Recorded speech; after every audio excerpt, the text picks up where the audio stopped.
Hello. हाँ sir. Good morning everybody. सब लोग आ गए? कितने लोग आए हैं?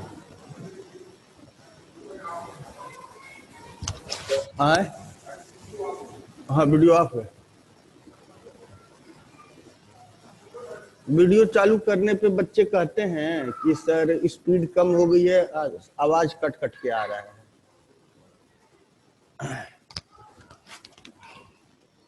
हाँ बच्चों, शुरू करा जाए। हेलो हेलो हाँ। हेलो। हाँ। शुरू करा जाए बेटा। हाँ। हम्म, सुनाई दे रहा है? हाँ। चलो, तो पाठक, मिस्टर पाठक, अब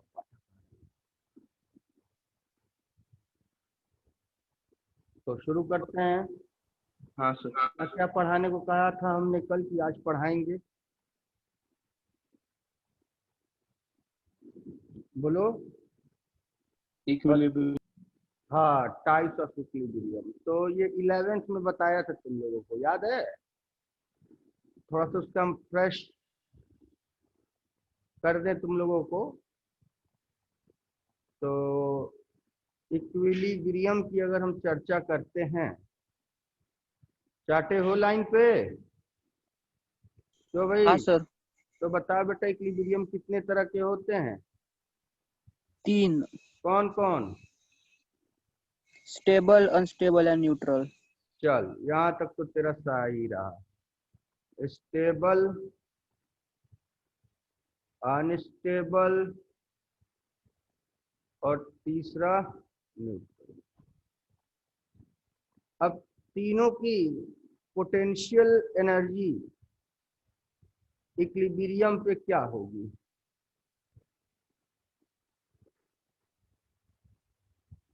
ये बता दे।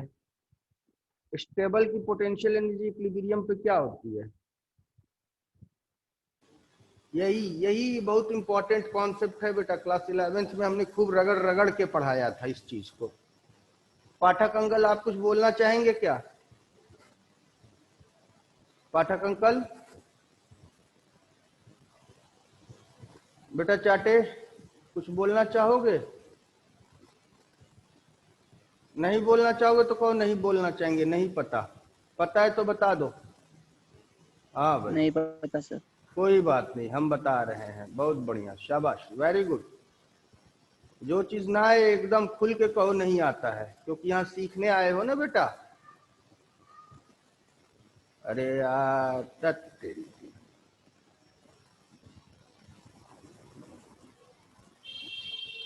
पाठक अंकल ने क्या भेजा है? Mic problem. अच्छा, आपका माइक प्रॉब्लम है, कोई बात नहीं। तो याद रखना, स्टेबल की जो दोर्गे, तू बता सकता है क्या रे लड़का? नहीं सर। अरे नालायक, बताया था ना तेरे को।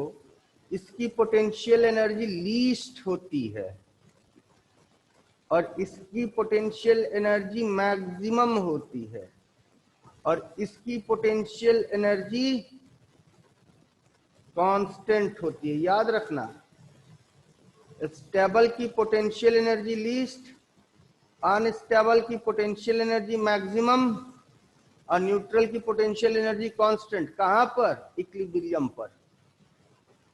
ठीक है। और दूसरी इंपॉर्टेंट बात, ये इफ डिस्टर्ब,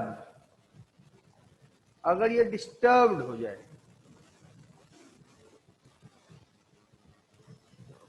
फ्रॉम इक्विलिब्रियम, तो ये एसएचएम करता है। बताया था कि नहीं? और अगर ये डिस्टर्ब हो जाए इक्विलिब्रियम से, तो ये एक्सेलरेट होता हुआ आगे बढ़ जाएगा। It accelerate.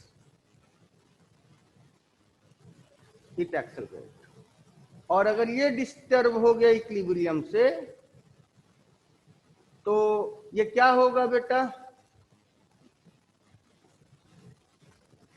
फिर से इक्विलिब्रियम पा लेगा। तो फिर से इक्विलिब्रियम पा लेगा तो क्या होगा, या तो रेस्ट पे रहेगा या मूव्स विद कांस्टेंट वेलोसिटी। ठीक है, ये तीनों इक्विलिब्रियम का परिचय है। Put out. और इक्विलिब्रियम का मतलब होता है ट्रांसलेशन में फोर्स जीरो हो जाए या फिर रोटेशनल में टॉर्क जीरो हो जाए। बस में ही, this is the two types of equilibrium. समझ में आई बात। तो इक्विलिब्रियम कितने तरह के होते हैं, ये याद करने वाला बड़ा इंपॉर्टेंट पॉइंट है। इक्विलिब्रियम कितने तरह के होते हैं, तीन तरह के। कौन कौन से, स्टेबल, अनस्टेबल और न्यूट्रल। ये बहुत इंपॉर्टेंट पॉइंट है, क्यों तुम लोग भूल गए, हमको बहुत नाराजगी हो रही है, गुस्सा आ रहा है, क्योंकि हमने इसको कई दफा पढ़ाया था। स्टेबल जो है उसकी पोटेंशियल एनर्जी इक्विलिब्रियम पे लीस्ट होती है, और जो अनस्टेबल है उसकी पोटेंशियल एनर्जी इक्विलिब्रियम पे मैक्सिमम होती है, और जो न्यूट्रल है उसकी पोटेंशियल एनर्जी इक्विलिब्रियम हर जगह वो मेंटेन कर लेता है, इसलिए इसकी कांस्टेंट होती है। और अगर ये डिस्टर्ब हो जाए तो ये एसएचएम करेगा, जैसे कि पेंडुलम। ये कुछ ऐसे एसएचएम करेगा, लेकिन अगर ये डिस्टर्ब हो जाए तो ये आगे को चलता चला जाएगा। फॉर एग्जाम्पल, जैसे कि मान लो एक कोई हमने ऐसे छड़ी उल्टी रख रखी है यहां से क्लैंप करके, तो यहां से जैसे ही छड़ी गिरेगा तो वो गिरता चला चला जाएगा, ऊपर कभी नहीं उठ पाएगा। समझ में आ रही बात। और जब न्यूट्रल की चर्चा करते हैं तो फ्लैट सरफेस पे कोई गेंद रख दो, ये हो गया न्यूट्रल का एग्जाम्पल। क्लियर है, समझ में आई बात सबको। तो इंपॉर्टेंट बात यही है, ये वाली नोट कर लो दिमाग में या कॉपी पे, कि स्टेबल इक्विलिब्रियम पे पोटेंशियल एनर्जी लीस्ट होती है इक्विलिब्रियम पे, और अनस्टेबल इक्विलिब्रियम पे पोटेंशियल एनर्जी मैक्सिमम होती है। और इक्विलिब्रियम का मतलब या तो फोर्स जीरो हो या तो टॉर्क जीरो हो। ये बात समझ में आ गई सबको। आगे बढ़े। हेलो हेलो हेलो, आगे बढ़े। चलो, अब तो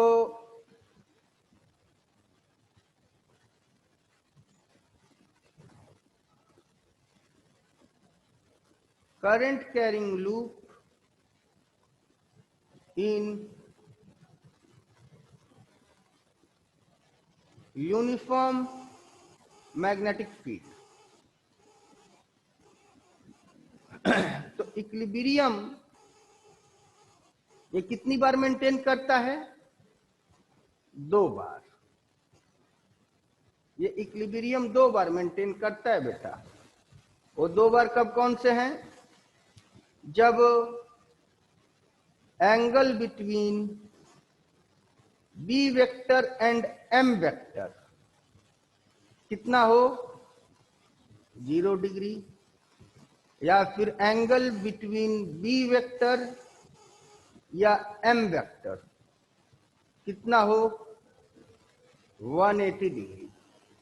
इन दोनों केसेस में टॉर्क जो होगा वो हो जाएगा M B sine 0, that is 0, या टॉर्क हो जाएगा M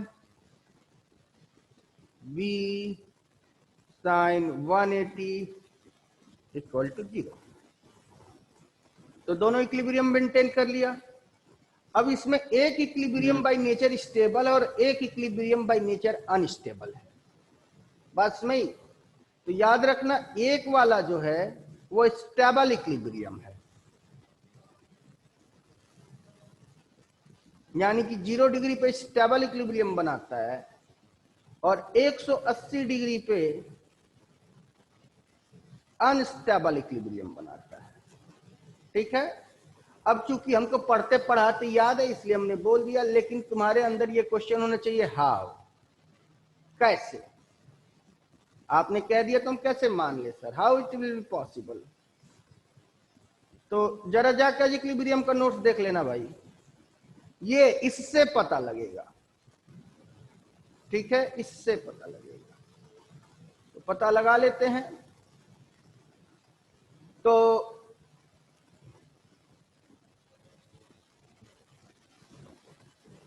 potential energy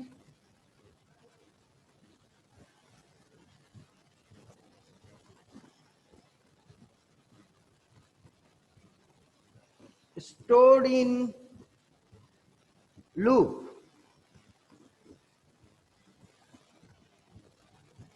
in rotating it by angle theta in uniform B from equilibrium. यानी कि अगर वो इक्विलिब्रियम में रहा होगा तो उसे इक्विलिब्रियम से थीटा एंगल तक रोटेट करने में, थीटा एंगल तक रोटेट करने में कितना एनर्जी स्टोर्ड हुआ, हम लोग इसी के एक्सप्रेशन निकालने जा रहे हैं। तो work done is equal to क्या होता है, एफ डॉट dx का इंटीग्रेशन। लेकिन रोटेशनल मैकेनिक्स में फोर्स की जगह कौन ले लेता है भाई, रोटेशनल मैकेनिक्स में फोर्स की जगह कौन ले लेता है बताओ, टॉर्क। और लीनियर डिस्प्लेसमेंट की जगह कौन ले लेता है, एंगुलर डिस्प्लेसमेंट। एंगुलर डिस्प्लेसमेंट का इंटीग्रेशन। तो ये क्या है रे बेटा, M B sine theta D theta का इंटीग्रेशन। तो ये कितना हो जाएगा, potential energy stored minus M B cos theta. बात समझ, minus M B cos theta. बात समझ, नोट करो इसे। तो this is the expression for potential energy stored. जल्दी करो।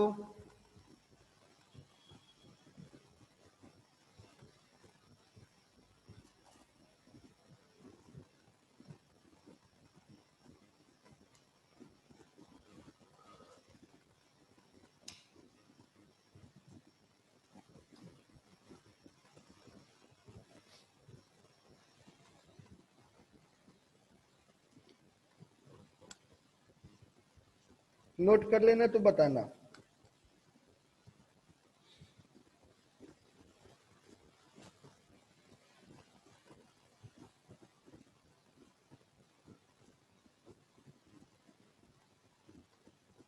हो गया,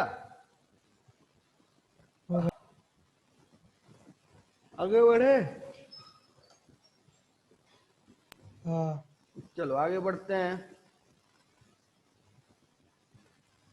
अब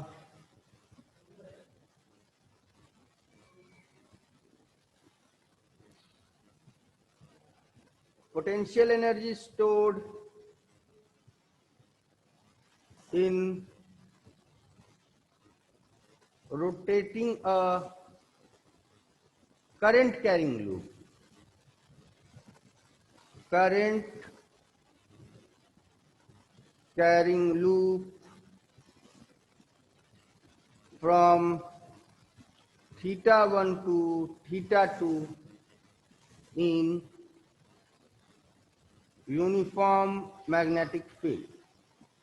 तो work done is equal to क्या आ गया था, minus M B cos theta. तो ये कहां से कहां घूमा रे बेटा, ये घूमा थीटा 1 से लेके थीटा टू तक, तो क्या हो जाएगा minus M B cos theta two minus cos theta one, या इसे आई ले लेते हैं, इसे एफ ले लेते हैं, तो ये भी आई हो जाएगा और ये एफ हो जाएगा, ये भी आई हो जाएगा और ये सॉरी ये एफ हो जाएगा और ये आई हो जाएगा।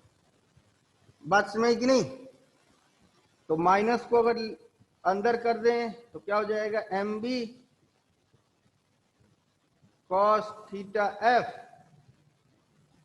Minus cos theta sorry cos theta I minus cos theta. Doubt? इसे भी नोट कर लो।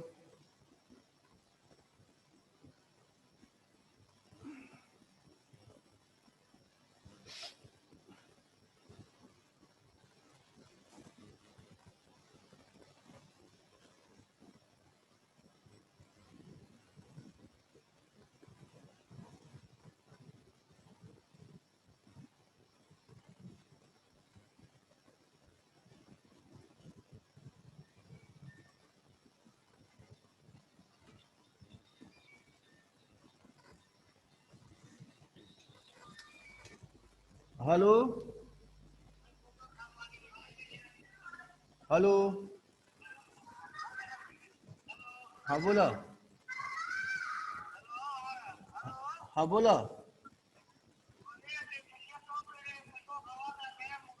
अच्छा क्लासवा ले लें, क्लासवा लेके भरत हैं,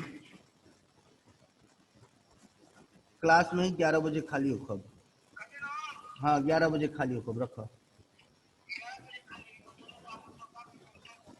ठीक है, हो गया बच्चों, आगे बढ़ें। हाँ अब नेचर ऑफ इक्विलिब्रियम देखते हैं। तो पोटेंशियल एनर्जी का एक्सप्रेशन क्या आया था? Minus M B cos theta, और इक्विलिब्रियम इसको दो एंगल पे मिलता है। कब? एक जब थीटा इक्वल टू 0 डिग्री हो, और एक जब theta is equal to 180 degree हो।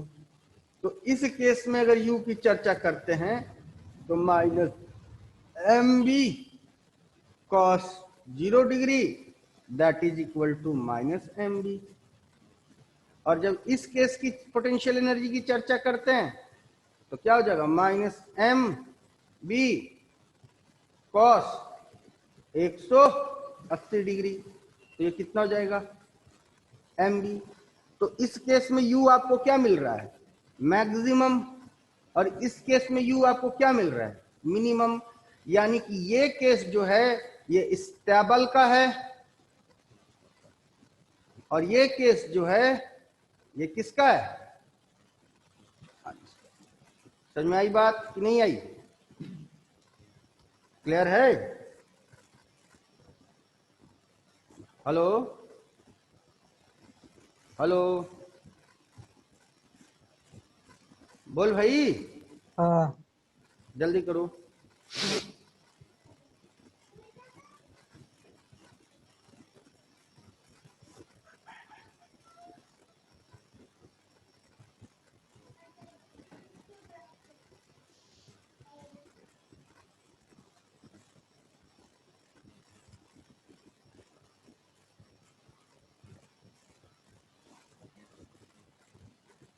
आगे बढ़ा जाए।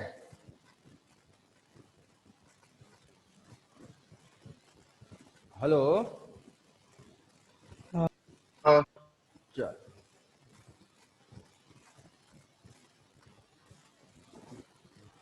अब तो आपको समझ में आ गया।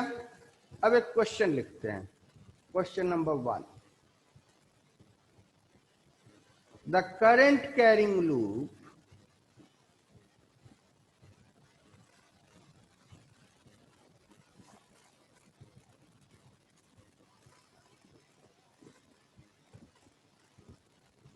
of area A and current I having n turns.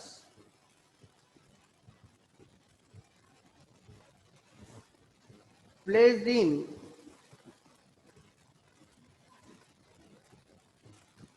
magnetic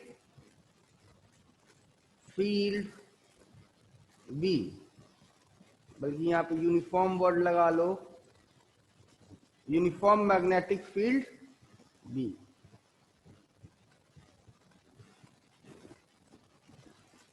such that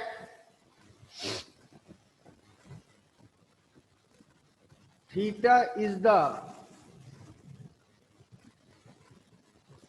angle between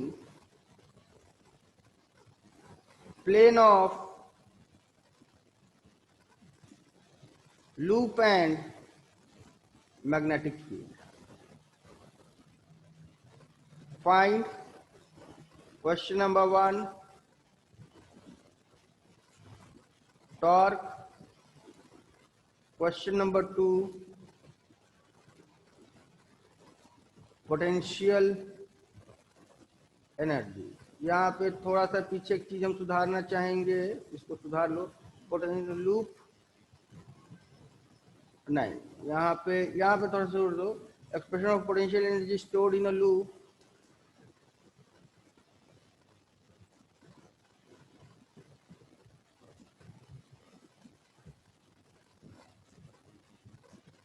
at angle theta between B and M, ये होगा। ठीक है, इसको सुधार लो। Potential energy stored in a loop at angle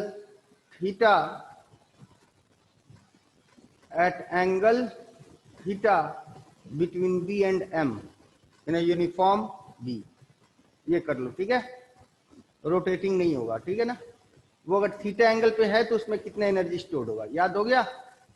कर दिया इसको आप लोगों ने बेटा? हेलो, इसे सुधार लिया आप लोगों ने? यार को लिख ही देते हैं रोज करके।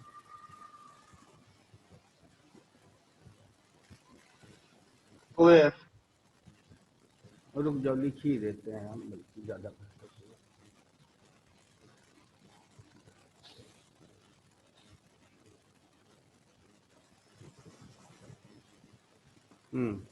Potential energy stored in current carrying loop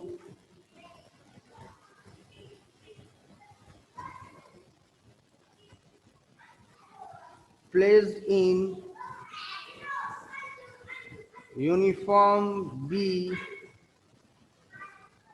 at angle theta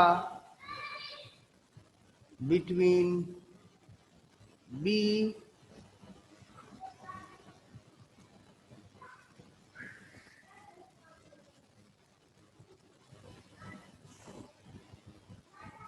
and M। कर लिया बेटा इसे? Potential energy stored in a current carrying loop placed in a uniform B at angle theta between B and M. हो गया?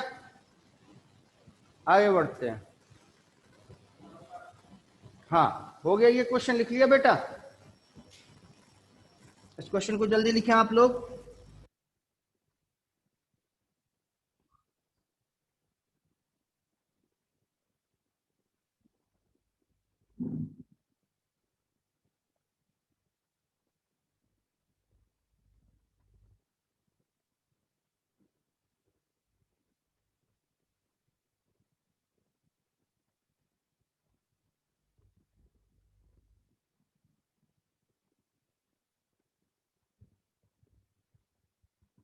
इस question को जल्दी लिखें।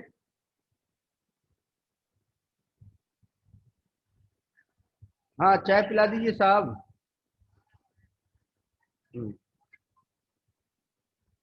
क्वेश्चन लिख लिया बेटा आप लोगों ने? हेलो, नहीं। जल्दी लिखो यार।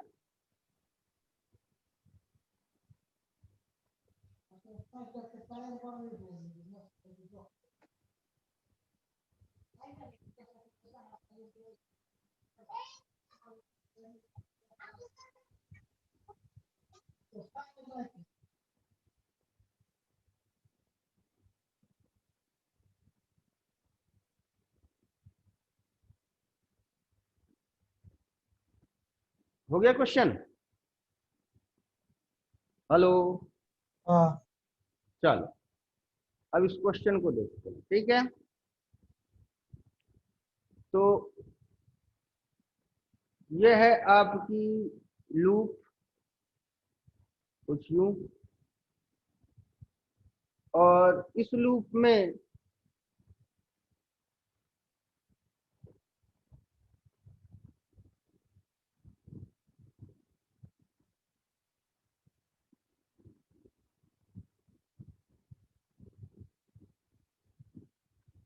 ये है आपकी मैग्नेटिक फील्ड। थोड़ी सी टेढ़ी हो गई है लेकिन सीधी ही मान के चलो, जो कि प्लेन से एंगल थीटा बनाता है, ठीक है? और ये करंट आई फ्लो कर रहा है, प्लेन से एंगल थीटा बनाता है। तो इसका एम कौन बनेगा बेटा? ऑब्वियसली इसका एम ये बन जाएगा।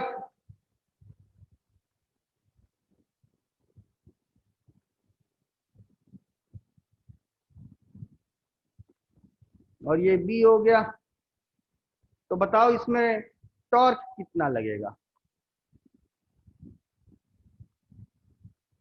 कितना लगेगा टॉर्क, बोलो?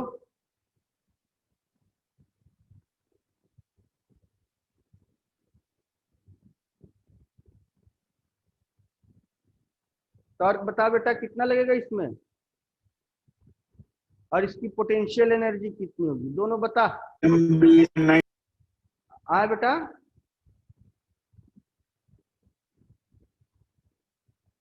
हेलो। टॉर्क के लिए हम 4 ऑप्शन देते हैं, तुम लोग बताना चारों ऑप्शन में से कौन सा ऑप्शन सही है। This is for torque. पहला answer M B cos theta, M B sine theta, M B tan theta. चौथा नन ऑफ दीज, कौन सा होगा? पहला। M B cos theta, absolutely right. क्योंकि यहाँ पे हमें, अगर हम देखो टॉर्क की वैल्यू की बात करें तो ऑब्वियसली ये एम बी साइन थीटा ही होगा, लेकिन theta must be angle between these two, इसको हम लोगों ने कल चर्चा करा था। तो दिस एंगल इज थीटा, तो this angle will be obviously 90 minus theta, so this will be sin 90 minus theta, and the value for sin 90 minus theta is equal to mb cos theta. Is it clear to you or not? And as far as the potential energy is concerned, that will be minus mb cos 90 minus theta. Are you getting a point? And cos 90 minus theta is equal to how much beta? Minus mb sin theta. Is it clear? Put out. आगे बढ़े, आगे बढ़ते हैं, जल्दी note करो इसे। तो potential energy, torque का एक्सप्रेशन ये हो जाएगा और पोटेंशियल एनर्जी का एक्सप्रेशन ये हो जाएगा, जल्दी नोट करो।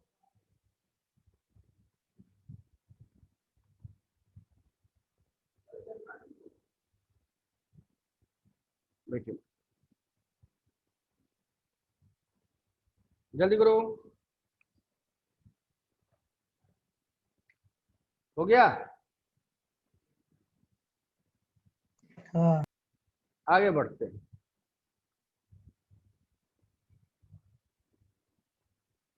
अब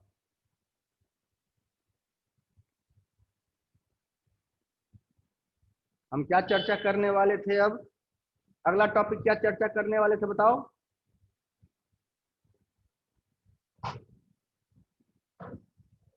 डायपोल मोमेंट्स इन एटम।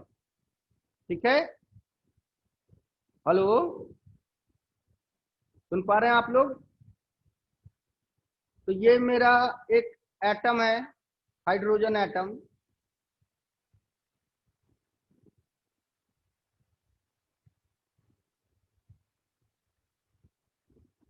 एनसीईआरटी है पाठक तुम्हारे सामने।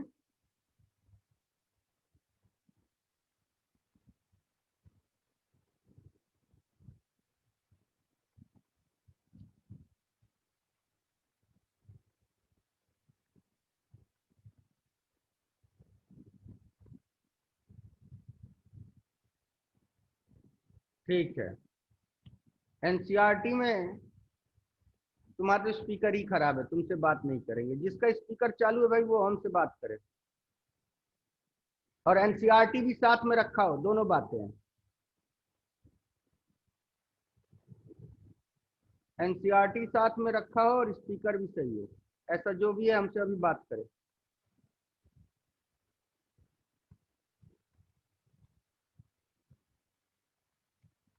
ये काला वाला मेरा क्या होगा?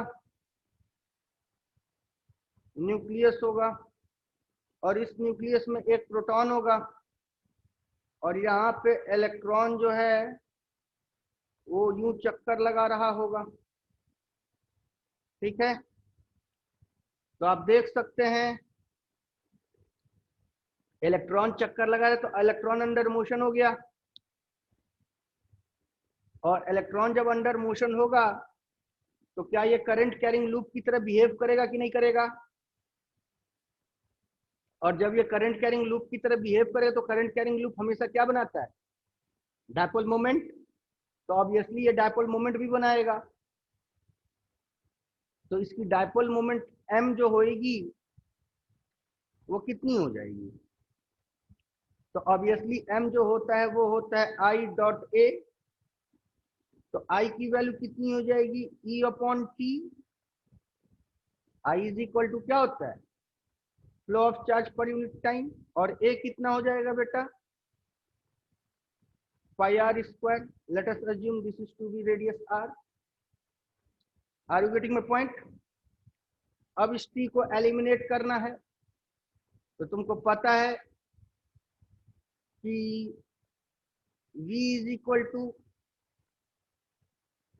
2 पाई r बाई टी। तो 1 अपॉन टी को क्या लिख सकते हैं? E dot E B upon 2 pi r dot pi r square लिख सकते हैं ना बेटा।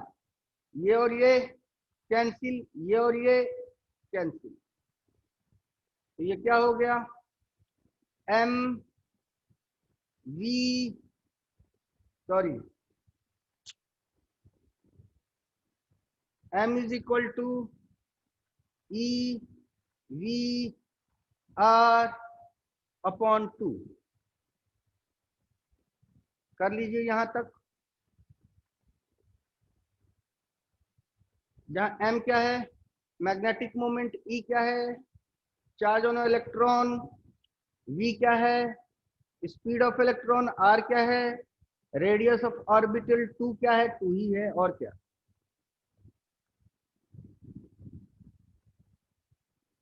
यहां तक हो गया? नहीं सर। जल्दी करो।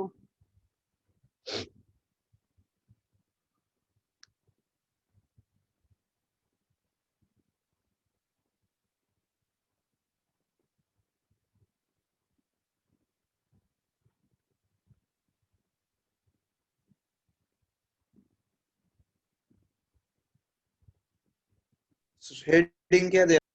क्या बेटा? हेडिंग लिखो m in hydrogen atom, magnetic moment in hydrogen atom.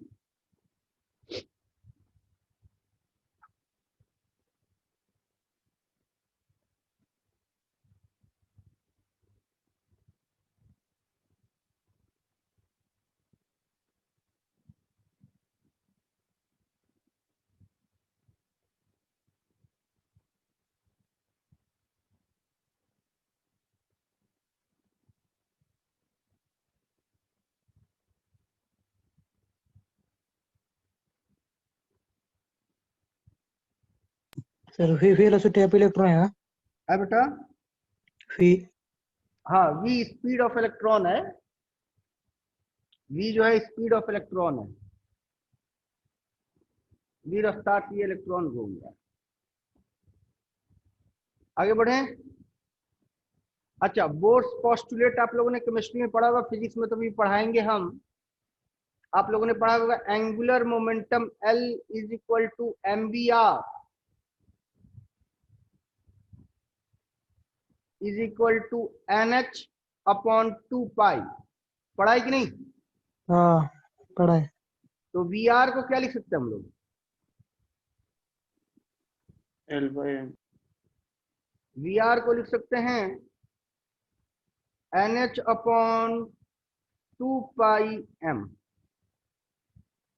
ठीक है, vr को क्या लिख सकते हैं? nh अपॉन 2 पाई m। यहाँ पे m को एक सब्सक्रिप्ट e दे दो, ताकि ये m और इस m में आप लोग कंफ्यूज ना हो। बात समझी? और ये m सब्सक्रिप्ट e रिप्रेजेंट करता है, m सब्सक्रिप्ट e रिप्रेजेंट करता है क्या? Mass of electron. ये क्या रिप्रेजेंट करता है? Mass of electron. तो इस बात को अगर ध्यान में रखा जाए तो magnetic dipole moment m is equal to कितना हो जाएगा रे बेटा? e अपॉन 2 डॉट vr को क्या लिख सकते हैं? nh अपॉन 2 पाई m लिख सकते हैं। यहां तक कर लो।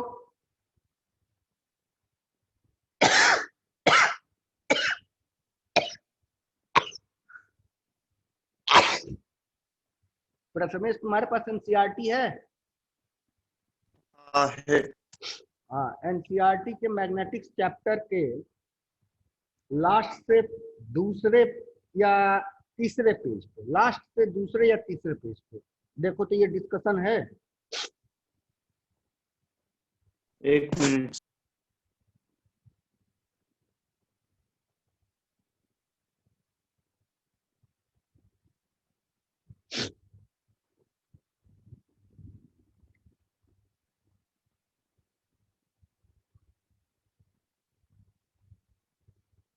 लास्ट डिस्कशन गैल्वेनोमीटर होगा, ठीक उसके पहले।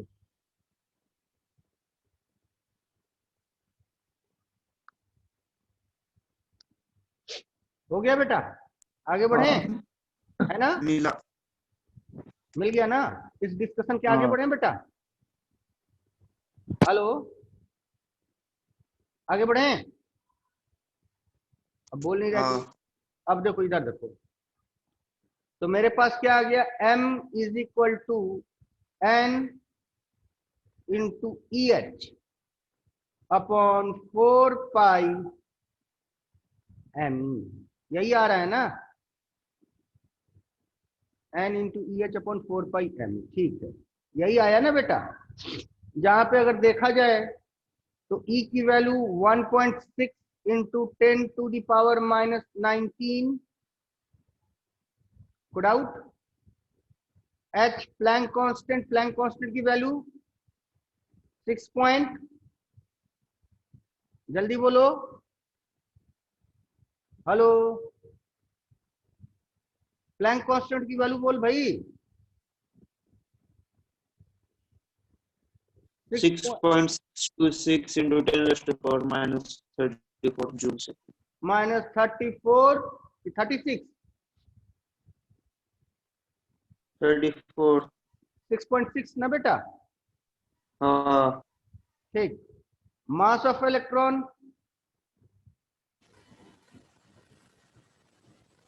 कितना होगा?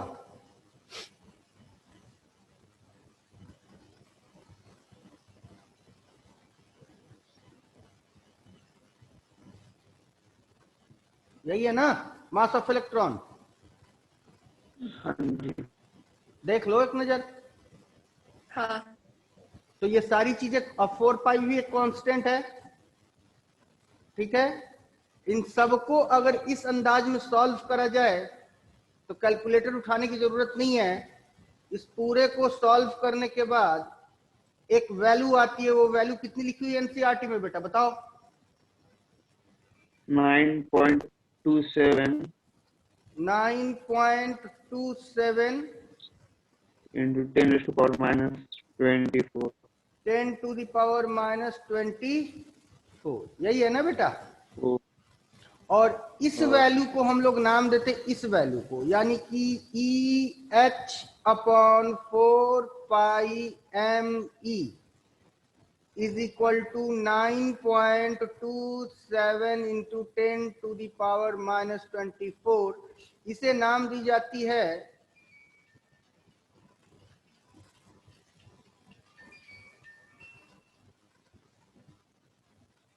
Bourse magnetron. क्या नाम दी जाती है? Bohr's magnetron. बात समझ कि नहीं? डाउट? और जहां एन जो है, ये आप लोग केमिस्ट्री में पढ़े होंगे, फिजिक्स में इन डिटेल आगे पढ़ाएंगे। एन क्या है बेटा? यह है प्रिंसिपल क्वांटम नंबर।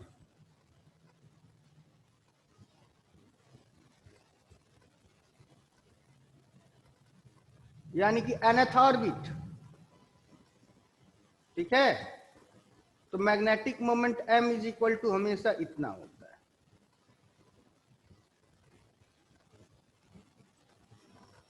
को डाउट? तो एक बार पीछे सुनो। हाँ बेटा, क्या बोल रहे हो? वो बैक पेज लो नहीं। लो बैक पेज ले लिया हमने।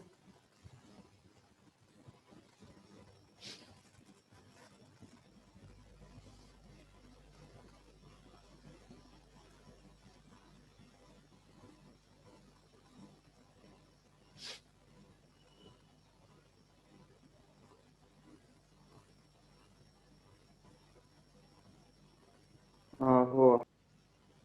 को डाउट?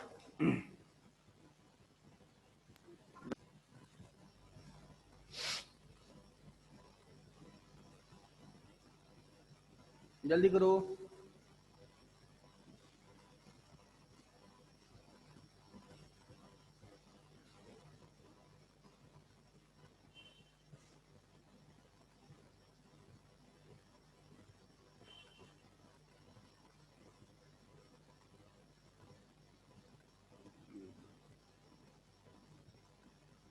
ठीक,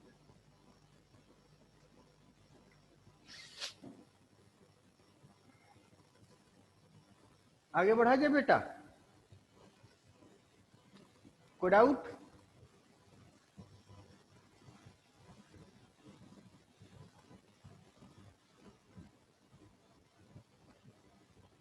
तो इससे क्या पता चलता है? इससे ये एक बात पता चलती है, इसका कंक्लूजन क्या आया? इसका कंक्लूजन ये आता है कि the magnetic moment of revolving electron in an atom is integral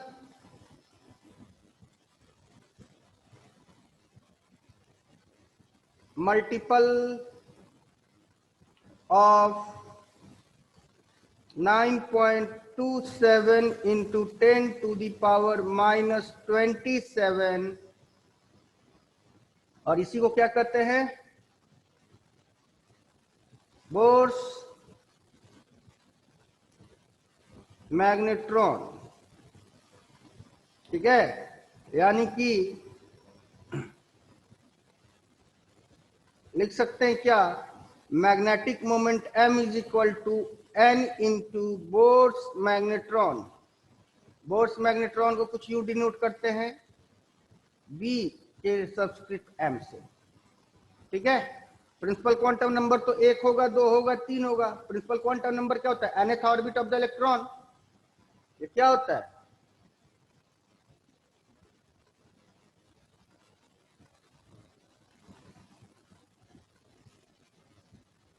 याद रहेगा? कोई डाउट? आगे बढ़ा क्या बेटा? नोट कर लो जल्दी से।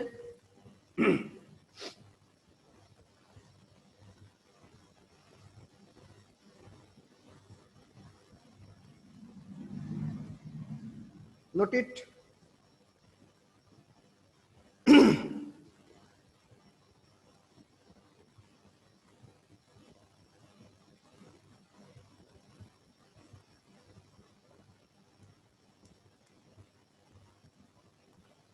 हो गया। हाँ बेटा, हो गया। हो गया। आगे बढ़ते हैं। अब गायरोमैग्नेटिक रेशियो,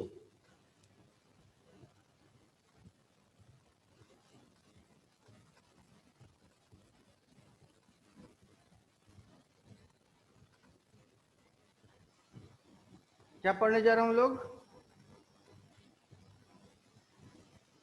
गायरोमैग्नेटिक रेशियो। तो क्या होता है गायरोमैग्नेटिक रेशियो बेटा? ये होता है ratio of magnetic moment to angular momentum. Gyromagnetic ratio क्या होता है? Ratio of magnetic moment to angular momentum, यानी कि m/l। ठीक है, क्या होता है बेटा? m/l। तो m की वैल्यू हमने कितनी पाली? n डॉट EH अपॉन 4 पाई ME, यही पाई है ना हमने? क्यों भाई? हाँ। और L की वैल्यू कितनी हो जाएगी?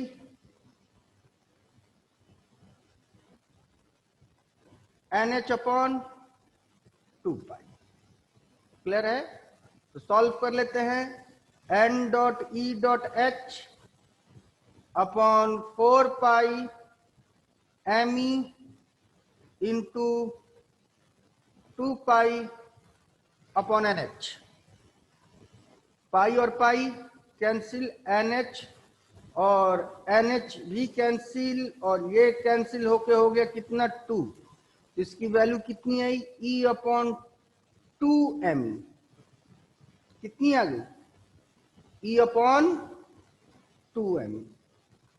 तो अगर हम गायरोमैग्नेटिक रेशियो की बात करें, गायरोमैग्नेटिक रेशियो की बात करें तो इसकी वैल्यू आती है 1.6 into 10 to the power minus 19 upon 2 into 9.1 into 10 to the power minus 31। यही आती है ना? और ये पूरी की पूरी वैल्यू एक कांस्टेंट है। दिख रहा है कि नहीं? दिख रहा है? हेलो? हाँ। और इस कांस्टेंट की भी वैल्यू सॉल्व करना पड़ेगा। आप लोग एनसीईआरटी में देखिए, इसको सॉल्व करने की जरूरत नहीं है, इसकी वैल्यू दी हुई है। बताइए कितना है? देख भाई, गायरोमैग्नेटिक रेशियो की वैल्यू कितनी है प्रथमेश?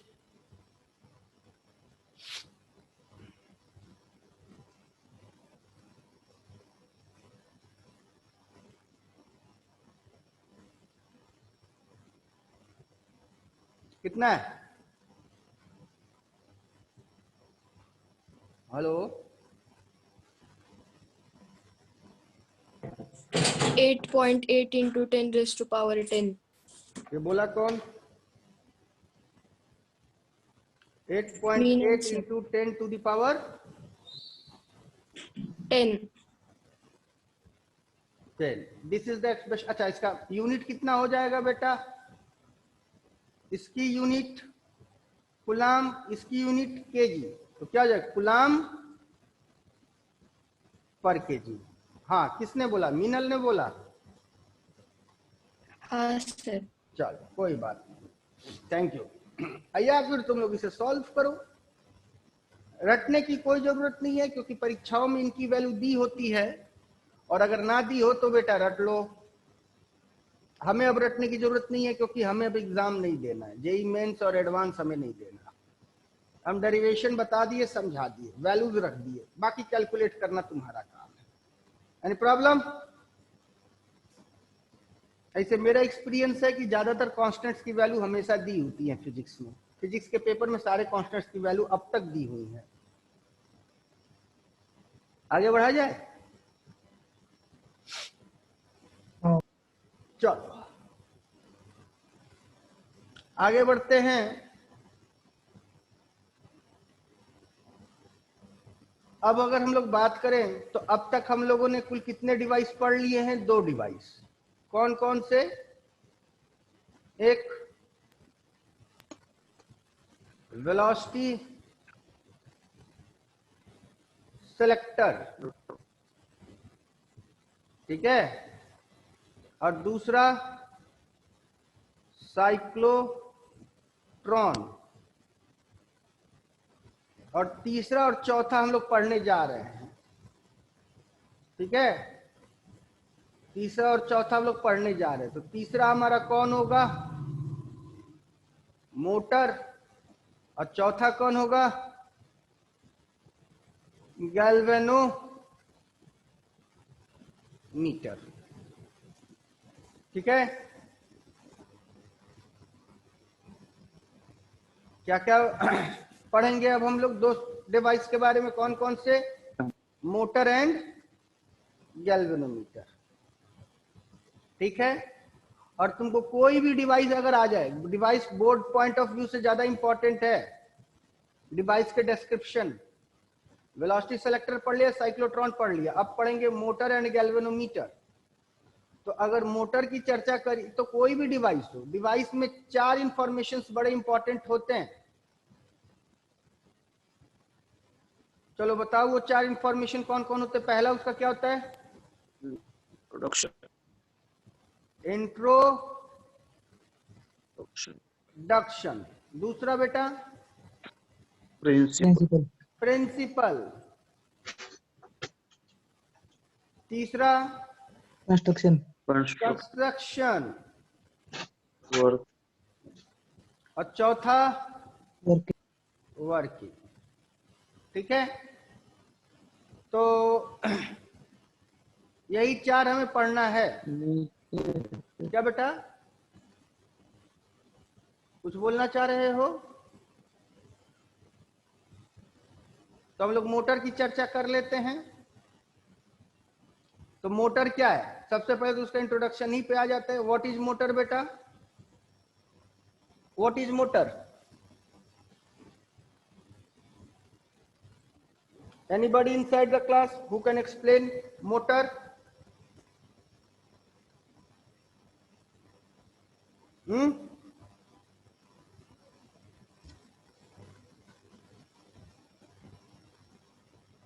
अच्छा, मोटर के एग्जाम्पल दे सकते हो क्या? यार मोटर तो बताओ यार, बहुत कॉमन सी चीज है, ये क्लास 8th 9th में पढ़ना है। नहीं बताएगा कोई? वो इलेक्ट्रिक एनर्जी को मैकेनिकल में कन्वर्ट करते हैं। It is a device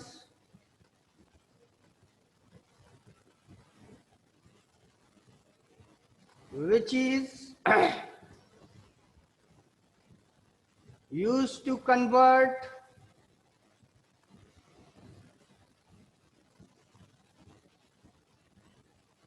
electrical energy, electrical energy to mechanical energy.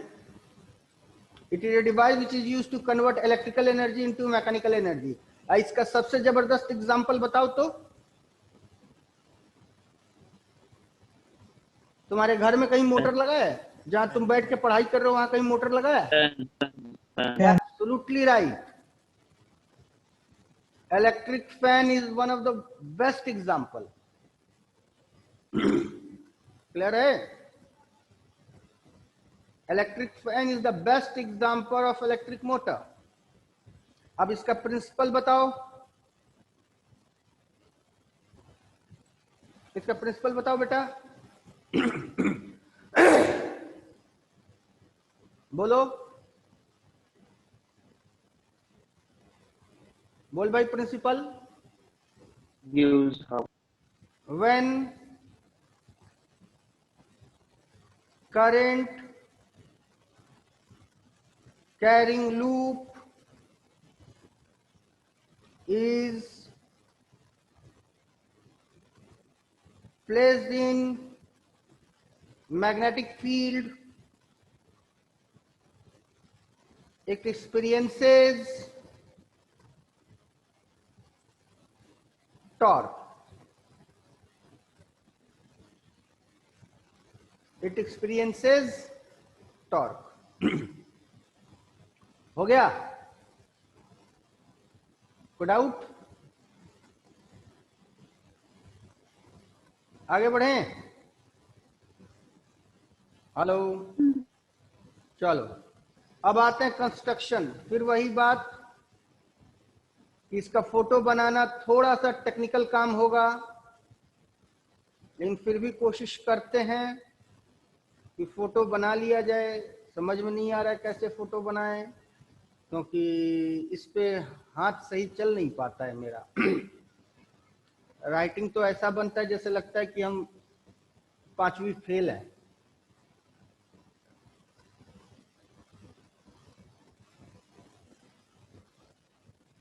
सबसे पहले एक लूप बना लेते हैं।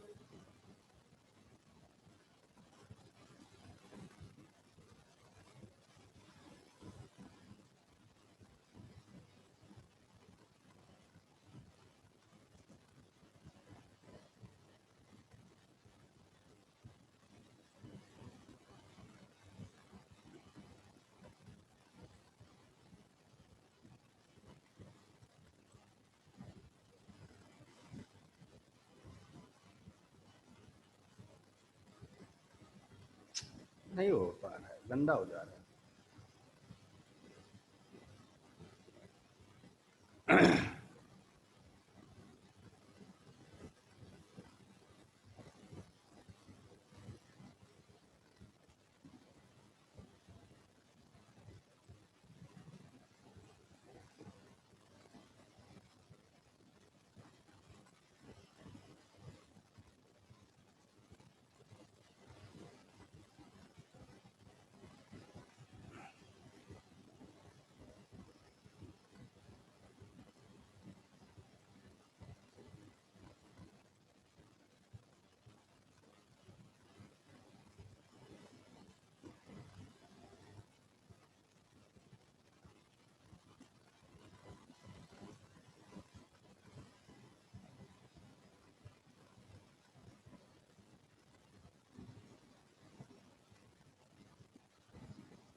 काम चलाऊं फिगर बना देते हैं।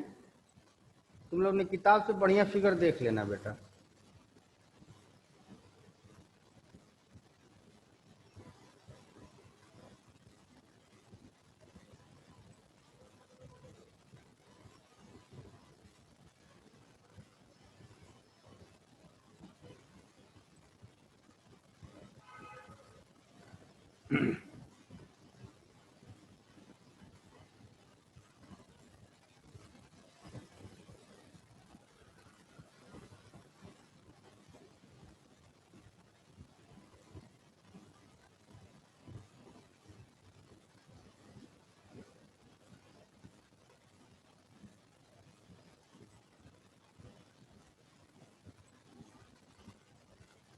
ठीक है। और यहां पे लगा हुआ क्या, एक पुली, नॉर्थ पोल और साउथ पोल। बना लो फिगर, ठीक ही है, कोई दिक्कत नहीं है, बना लो फिगर। ये बहुत बढ़िया तो नहीं बनाया, लेकिन फिर भी काम भर का काम चलाऊं है।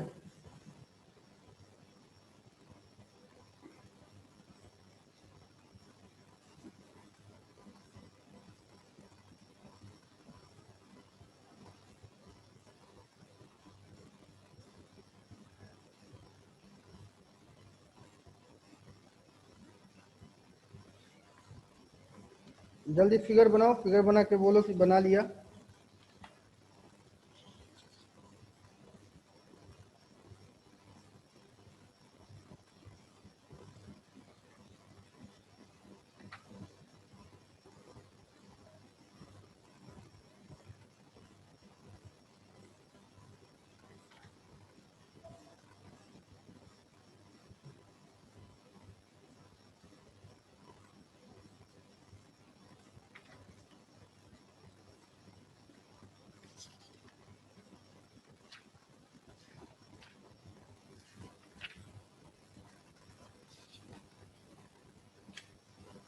जल्दी करो।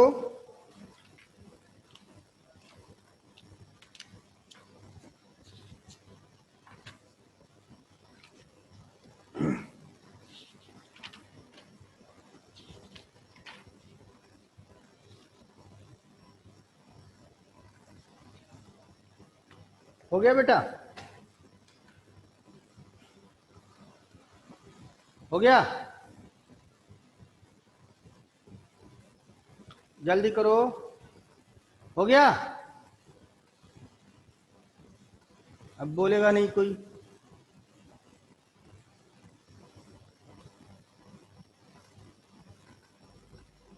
Hello,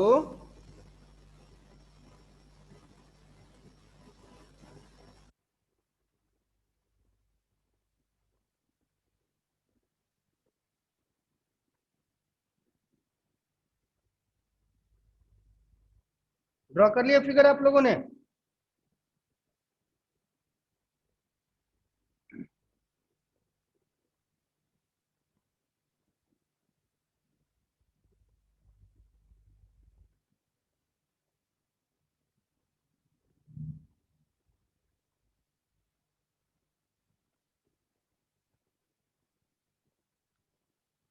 hello,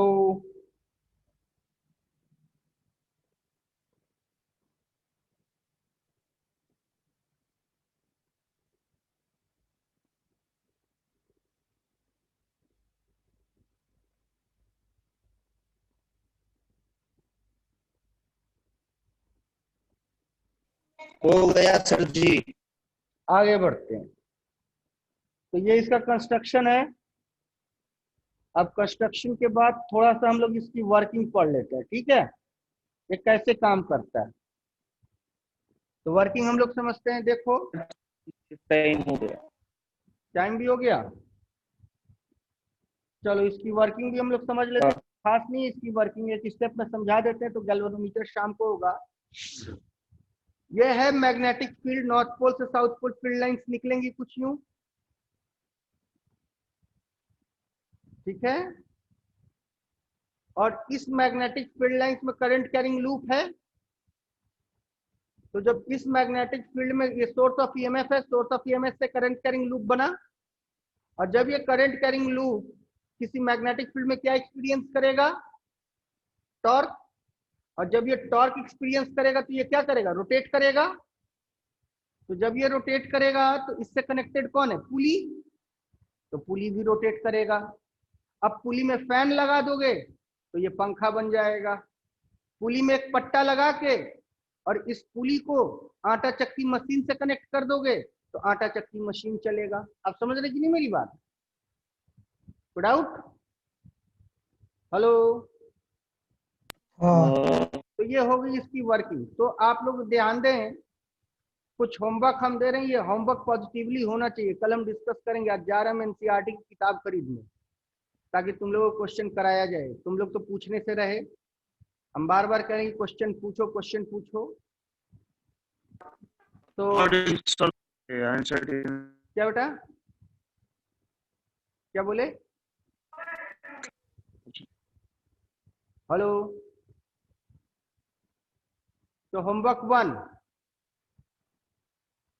do all questions of NCERT. Homework 2,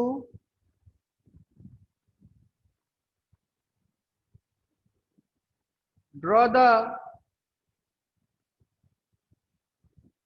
diagram of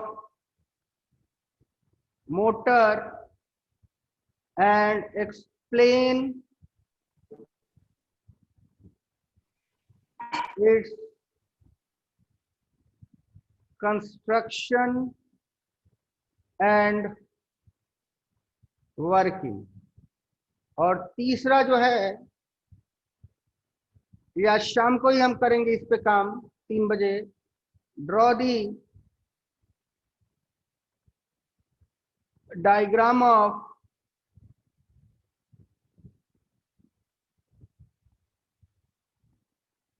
moving coil galvanometer. ये फिगर तुम लोग बना लेना, क्योंकि फिगर देख रहे हो हमसे बहुत बढ़िया नहीं बन पा रहा है, इसलिए तुम लोग किताब से देख के पहले अपनी नोटबुक पे बना लेना, हाँ ठीक है? तो इसको एक्सप्लेन करेंगे आज शाम को। अब प्रथमेश ये बताओ, हेलो हेलो, हाँ सर। मैग्नेटिक हाँ। चैप्टर के सारे टॉपिक इंक्लूड हो गए, कुछ बच रहा है? नहीं नहीं सारे हो गए, फिर भी नजर- एक बार देखता हूँ। हाँ, एक नजर देख लेना, जो भी बचोगे शाम को क्लियर कर लेंगे, ठीक है? और कल हाँ, का दिन हम लोग हाँ। बस मैग्नेटिक्स पे प्रैक्टिस करेंगे, हाँ ठीक है? लास्ट ईयर के क्वेश्चन, फाइनल ईयर के, लास्ट ईयर के क्वेश्चन, प्रीवियस ईयर के क्वेश्चन, ठीक है?